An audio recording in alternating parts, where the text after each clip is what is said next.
오늘의 가피 이야기. 이 병원 저 병원을 다 돌아다녀봐도 낫지 않는 이상한 병을 가진 한 여자. 여자의 어머니는 함께 스님을 찾아가 고민을 이야기해보자 제안하지만 스님의 법력을 믿지 못하겠다며 절대 스님을 만나지 않겠다고 끝끝내 고집을 부리는 딸. 그러던 어느 날 길 한복판에서 위험하게 쓰러져 버리고 마는데 하루하루 위태로운 삶을 이어가는 이 여자는 결국 스님을 만나게 됐을까요? 무명 스님이 전해주는 가피 이야기 그대 알겠는가? 지금 시작합니다.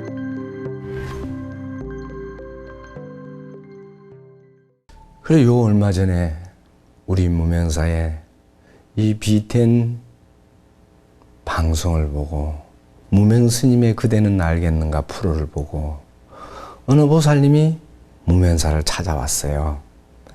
찾아와서 이제 소위 말하면 이 방송이 진짠가 가짠가 조사하러 온 거예요. 조사를 늘 하다가 보니까 와서 스님도 관찰하고 또 기도하는 보살님들도 사실인가 아닌가 혹시나 또 일가친치가 되는 건가 조사도 해보고 한 6개월 동안 하다가 보니까 정말 맞네. 그래서 이제 그때부터는 종무실에 있는 책임자 보살 보고 말을 하기 시작한 거예요. 우리 딸이 이런 어려운 환경에 처해져 있는데 병원에 가서도 안 되고 오만 짓 다 해도 안 된다. 별거 다 해봤다. 고칠 수가 없다. 그 내용을 이제 들어보던 이 보살님은 그랬느냐고. 나도 그러한 어려움에 처해 있었는데 어쩌다 보니까 스님을 만나가지고 내가 지금 이렇게 깨끗이 낫게 되어서 너무너무 감사해서 지금 봉사하고 있다고 이제 그런 말을 하게 된 거예요. 그런데 이 딸은 명문대학에 그 간호학과를 졸업하고 간호사를 하다가 나와가지고 공무원 시험을 준비해서 공무원 시험을 쳐가지고 합격하게 되고 그래서 이제 공무원이 되어서 직장 생활을 하고 있는데도 너무나도 남은 모르는데 본인은 고통 속에 사나 봐요. 너무너무 힘들었대요. 그러니 가족들도 힘들고 아주 심하게는 어렸을 때부터 그랬대요. 근데 부모님들이 그걸 관찰을 못한 거예요. 얘가 왜 그런지를 조차를 몰랐던 거죠. 그러니까 병원에 가봤자 이상 없다 하고 잠도 못 자고 밤낮도 없고 이놈은 감당이 불감당이. 그렇게 이제 헤매다가 보니까 처음에는 병원에 가서 진단을 받고 어떻게 해봐갖고 처방을 내려갖고 약을 먹어도 아무 효험도 없고 뭐 방법이 없는 거야. 이거는 어떤 방법도 없는 거야. 그러다 보니까 이상하다 싶으니까 어디 가서 물어보니까 무엇을 한번 해봐라 하면 또 시킨 대로 하고 또 어디 절마다 다니면서 해보고 별짓을 다 했대. 하다가 이제 어머니가 오게 돼서 그래서 가서 이제 이렇게 하니까 무명사에 한번 가보자 하고 이제 데리고 온 거예요. 그냥 또 안 따라오려는데 겨우 설득을 시켜갖고 오늘날 하루 데리고 왔는데 그날 따라서 내가 보니까 법당에서 있는데 의식이 다 끝나고 나오니까 스님 뭐 물어볼 게 있다고 하면서 이상한 행동을 하고 공격형으로 해갖고 다가오니까 절에 관리하는 보살이 막으면서 스님께 일하면 안 된다고 제지를 했어. 하니까 막 수라장을 막 난리가 난 거예요. 왜 막느냐고. 그날 이후부터는 돌아가서 뭘 하는가 하면은 그 무명 스님은 법력이 자기보다 낮고 아무것도 아니다. 별것도 아닌데 나를 갖고 내가 무서워서 막 피하는 거기 가서 날 보고 어쩌냐고. 내가 모든 경지가 더 위에다. 위하니까 거기는 그 절에는 갈 필요도 없다. 아무 도움이 안 된다. 그리고 이제 집에 가서 밤낮 좌로 잠도 못 자고 구막 난리 난 거예요. 병원에도 가면은 그렇잖아요. 치료비라는 것도 그래요. 병원에도. 병이 중병이면은 치료비 비싸요. 맞잖아요. 병이 별거 아닌 병은 치료비도 싸요. 그렇잖아요. 그런데 아마 이제 하다가 보니까 뭐 어머니가 뭐 그 가서 무명사 가서 한번 매달려 보자 하니까 아이고 난리 나가지고 막 인터넷 들어가고 스님 어떤 거 확인해 보자 하고 다 확인하고 하다 보니까 대한민국에 있는 여법한 스님들은 전부 다 뒤진 거예요. 나름대로. 그러니까 어머니가 나에게 달려와서 하는 말이 전주스님, 죄를 해결할 수 있는 데는 스님밖에 안 계시는 것 같습니다. 자, 본인 생각에 그렇겠지? 그러니까 좀 해결해 주십시오.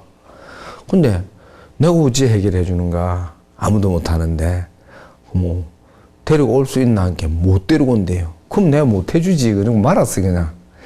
근데 자꾸 와서 괴롭혀서 니 못 데리고 오냐? 예, 스님이 하수라서 안 된대. 그럼 알았다. 내가 가만히 놔놓으면 본인 스스로 본인 발로 우리 무명사에 찾아오게 돼 있어. 그냥 가자 소리도 하지 말고 놔둬. 이랬어. 그 말 떨어지고 나서 그 다음 날인가 모르겠어. 난데없이 지금만 보고 온다 소리도 안 하고 몰래 온 거예요. 저녁에 퇴근해가지고. 에? 퇴근해가지고 와가지고 종무실 가서 방 하나 달라. 나 이어서 출퇴근 나갔다. 자기 집, 애 사는 집이 바로 옆에요. 가까워요. 몇 분 거리 아니에요. 여기는 올라면 내 생각에 교통편 한 1시간 30분? 1시간 넘게 걸려요. 끝에서 끝이에요. 그러니까 이제 출퇴근을 하다가 본인이 무언가가 느끼는가 모르지만은 이제 회사에 병가를 내고 병가 내놓고 이제 대학병원에 가서 처방전을 받고 그 처방전을 가지고 이제 병가를 이제 내려니까 의사의 도움이 아니면 병가 절대 안 되잖아요.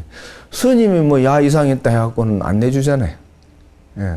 그래서 병가를 내어서 이제 처방전을 받아서 약을 한 보따리 들고 와.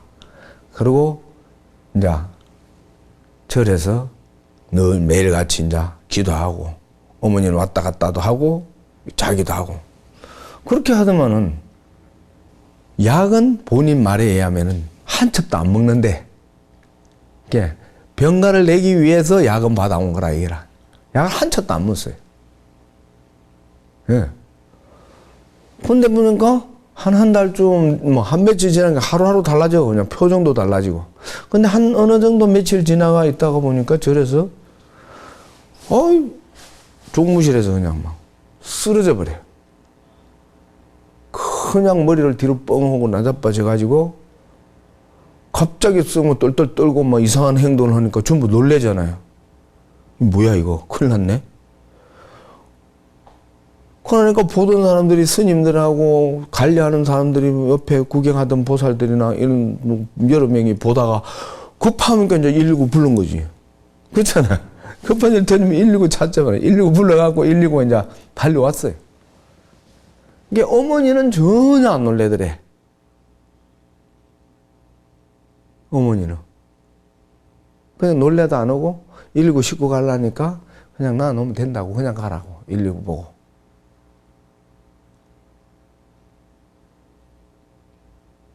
이게 병소 때도 자주 그렇게 쓰러졌다는 이야기지. 그래 쓰러지는 병이 있다고 그러더라고. 응? 그런 병 있지. 예, 그거는 병원에 가서도 못 고치는 병이라고 내가 들었어. 자주 쓰러지는 병, 그거. 뭐 하늘에서 내린 병이다 쌓고 뭐 병명이 뭐니 쌓고 하더라고 전에. 예. 뭐 어떤 사람들은 뭐 간질이라고도 하고 뭐 여러 가지 지역에마다 조금 차이는 있는데. 그리고 뭐 병원에 그 119는 눈치를 챘던가 봐. 그분들은 이제 하도 이제 그런 경향도 들어보고 하니까 가족이 그러면 알아차린 거지. 그냥 돌아가 버리고 괜찮아지고. 근데 이제 나는 과가 그런 병이 있는 줄도 몰랐어. 이런 병이 있었구나. 처음에 올 때 목적은 그 이전에 걸로 알고 있었는데 이런 것도 있었구나. 알았어 임마. 그냥 없어져 버렸어. 응. 깨끗하게 없어져 버렸어. 물중해져 버렸어. 나도 몰라 왜 없어졌는지 내가 어떻게 알아 그걸. 없어져. 예. 그냥 내가 하는 거는 알았어 임마 그거 별거 아닌데? 그 말밖에 한 거 없어 나는. 그리고 이제 회사에 이제 열심히 다니고 하다 보니까 또 회사에서는 복직하라고, 본인은 이제 더 이상 좀 있고 싶은데 회사 바쁘다고 자꾸 오라니까 회사 가게 되고, 가다 보니까 이제 또 해가 바뀌니까 이제 발령이 또 딴 데로 나게 되고, 발령 난 곳은 집하고 더 가까운 데로 고소를 이제 발령이 나버리니라. 우리 무명사고는 더 먼 곳이고 집하고는 더 가까운 곳으로 발령이 났다. 내가 이제 이런 것을 바라볼 때 무언가가 달라지는 모습이 보이면은 항상 내가 하는 말이 그대가 하는 것이지 내가 하는 것이 아니다. 네가 하는 것이지 내가 하는 것이 아니다. 봉사하는 사람들이 주로 보면은 어떻게 하냐면 그걸 생각내려고 하면은 그거는 자기가 잘못된 거라. 아니한 것만 못한 거라. 그러니까 뭐 어떤 팔이 한 거 어떤 팔이 모르게 하라는 말이 있듯이 그냥 자연스럽게 편하게 그렇게 남이 알려주든 말든, 누가 모르면 부처님은 아시겠지. 부처님이야 다 아시지. 그러니까 안 봐도 아는데 왜 그렇게 생색을 내려고 나는 이만큼 했는데 힘들게 했는데 왜 나를 안 알아주는가 하는 그 자체는 그게 마장이라. 그런 거 하면 절대 안 되지. 그러면 나사졌으면은 우리가 병원에 가서 몸이 낫거나 뭐 치료됐으면은 뼈가 부러졌는데 기부수했고 뼈 도로 붙였어 우리가, 그지? 붙였으면은 그 뼈에 안 부러지라는 보장이 있나? 잘못해갖고 어디 부딪히면 또 부러지지. 똑같은 거예요. 나섰다고 나선 거 아니다 이 말이야. 나선 거는 이미 나선 거고 그 다음에 자기가 관리 잘못하면 또 원위치가 될 수 있다는 거죠. 굉장히 무서운 건데 그걸 사람들은 모르는 것 같아. 다시 말해서 우리 속담에 보면 개구리가 올챙이 시절 모른다는 이야기 있지. 그거 모르는 거예요. 좋으면 항상 존재하고. 우리 돈을 버는 사람들도 보면 들으면 그래. 돈을 벌릴 때는 잘 벌리더라는 게. 그러니까 영원히 나는 돈 잘 벌릴 줄만 알았다. 그래서 나도 흥청망청 좀 썼다. 그러다 보니까 어느 날 보니까 돈도 안 들어오고 모인 건 없고 이거 이상해졌다는 이야기 내가 들어봤어요. 그러니까 그 어떤 것도 항상 그대로는 없는 거다 이 말이에요. 그대로 없으면은 우리는 항상 있을 때 저축하고 마음도 몸도 건강할 때 남에게 웃음이라도 주고 도움 주고 좀 이러한 것들이 우리에게는 굉장히 필요한 거다 이 말이에요. 예. 특히 우리 불교를 부처님을 모시는 우리 불자들은 정말 남다른 데가 있어야 돼. 누구보다 달라야 된다.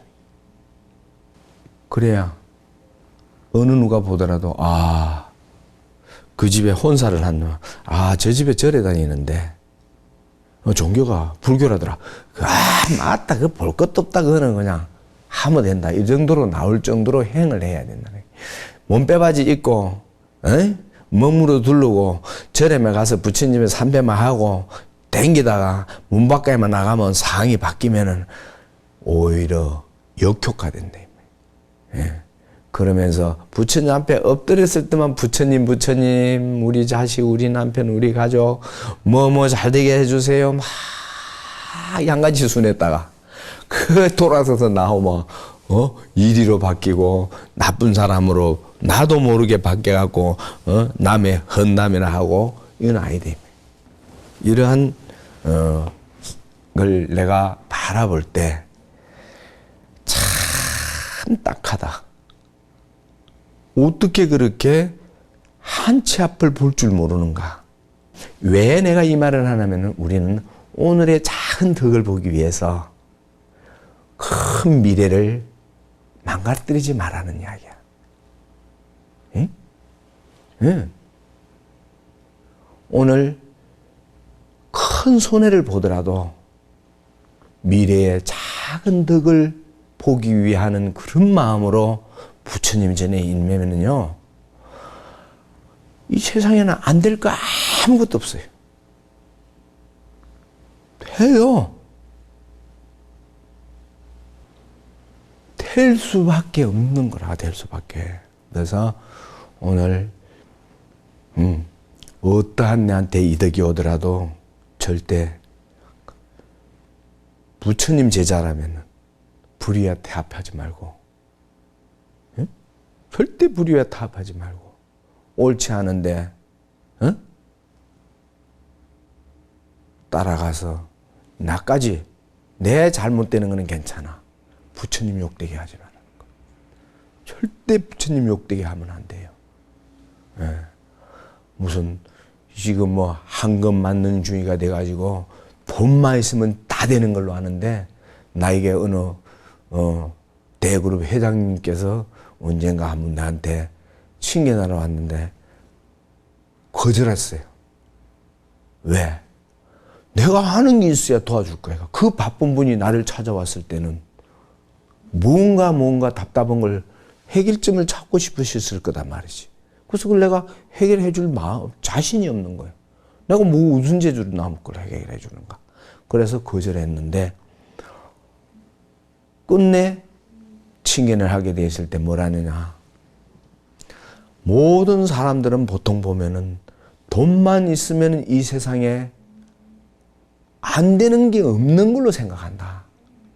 그런데 제가 돈을 많이 벌어놓고 보니까 스님, 돈 갖고 안 되는 게 이 세상에 너무도 많습니다. 그런데 사람들은 돈만 있으면 되지는 줄 알고 그저 돈 한다.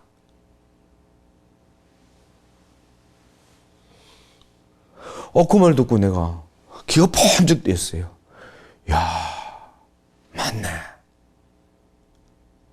돈으로 당신이 해결할 수 없는 일이 막 생기는 거예요. 그러니까 돈만 많다고 행복한 거 아니라는 걸 여러분들에게 부처님 법으로 꼭 알려드리고 싶어서 내가 이 말하는 거예요, 오늘. 예. 그래서 너무 돈 하지 말고, 너무 좋은 옷 입고 좋은 거 가지고 있고 잘 나가는 거 보고 절대 시기 질투하지 말고, 오히려 반대로 축하해주고, 그러다가 보면은 저절로 나도 언젠가 그런 날이 오고 그렇게 됩니다. 오늘도 부처님 말씀 하나 읽어드릴게요. 과거도 버리고 미래도 버리고 현재도 버려라. 마음에 걸리는 모든 것을 버리고 존재의 피안으로 건너가면서 나고 죽는 고통을 받지 않게 되느니라. 붙여진 말씀 늘 가슴에 되새기면서 또 오늘 또 여러분들과 함께 한 이 시간이 너무 소중하기에 가정에 꼭 행복한 일은 내 스스로 내가 만드는 것이다. 부처님이 만들어주는 것이 아니고 내가 만드는 것이다. 왜? 내가 부처이기 때문에. 부처님을 마음에 모신 불자라면 어떤 태도를 취해야 할까요? 부처님 앞에 엎드려 기도를 올릴 때만 잠깐 간절하고 뒤돌아서서 그 누구보다 이기적으로 행동한다면 대체 누가 우릴 보며 부처님의 제자가 되길 원할까요? 거창하지 않아도 바르고 정직한 태도로 묵묵히 삶을 이어가는 것. 부처님의 제자로서 꼭 지켜야 할 가장 중요한 요소가 아닐까요? 무명 스님의 신비로운 가피 이야기는 계속 이어집니다.